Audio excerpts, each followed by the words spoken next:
So, Adrian, we finally got some winter weather here in Southern Maryland. So I know everybody's been complaining about not having any snow in Southern Maryland. And I know temperatures have definitely been super, super low.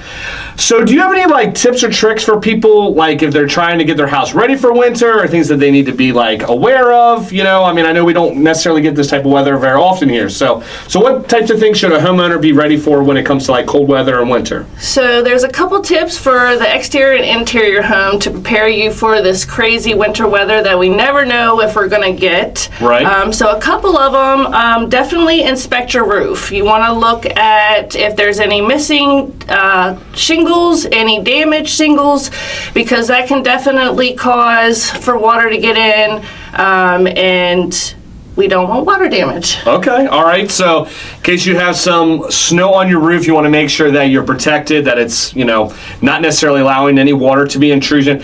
I know, especially here, it's now code, I believe, that, you should actually have an ice and water barrier that goes on your roof. So if you have any, a newer roof, but if you have an older roof, you should probably have it inspected or looked at. For sure. And okay. We definitely know some people that can help with that. Okay, perfect. You also want to check your foundation for any cracks, holes, or openings. Water can seep in, and as well as attract pests, and we don't want those getting into any of those cracks and disturbing the integrity of your home. Okay, so as it gets colder outside, the little critters want to come inside. That's so we want to protect all that. Okay, that's right. All right. Yep.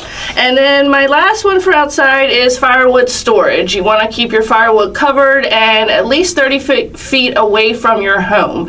Again, those wood-boring insects they love that wood, and if it's close to your house, then it's easier access for them to get into the warm weather. Okay, all right, very good.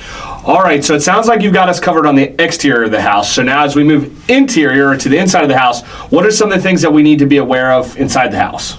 The Department of Energy has a practical guide to follow to help with that, as well as we want to clean fireplaces, make sure that they are good for the heavy use.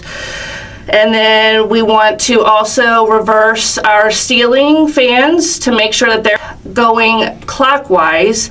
The fan blades, when you have them going clockwise, they will push the warm air down that tends to rise. Okay. And then we also want to make sure our furniture and appliances are not covering our vents. Okay. So any of the feeds we want to make sure so that way we're getting all the warm air coming through. Okay. I think you bring up a good point. So I did not think about, kind of swapping the air blades or whatever. Right. I guess we get so accustomed to just let them go one way. So doing that to make sure you're pulling the warm air up. Okay. That makes sense. Pushing it down. Yeah. Okay. And then your water heater, it gets a lot of use this time of year. So we just want to make sure it's clean and maintained. Okay. All right. Very good. So, and then of course we've got a list of local contractors that can help with any of these things. If you need some assistance or help or anything to that, you can certainly find more information on our website, exploremdhomes.com, for a lot of different tips and tricks and things like that. So Adrian, it sounds like you've got us covered, whether it's outside, inside, preparing us for this cold weather. If somebody's thinking about selling maybe in the spring, maybe they're after being so, together inside this cold weather, maybe they decide they need some more space, what's the best way for somebody to reach you? Either my email or my cell phone. My email is adrian@southsideteam.com, or my cell phone number is 240-652-2111. Awesome. Well, thank you so much for sharing all these great details. Thank you. Awesome. Thanks, guys.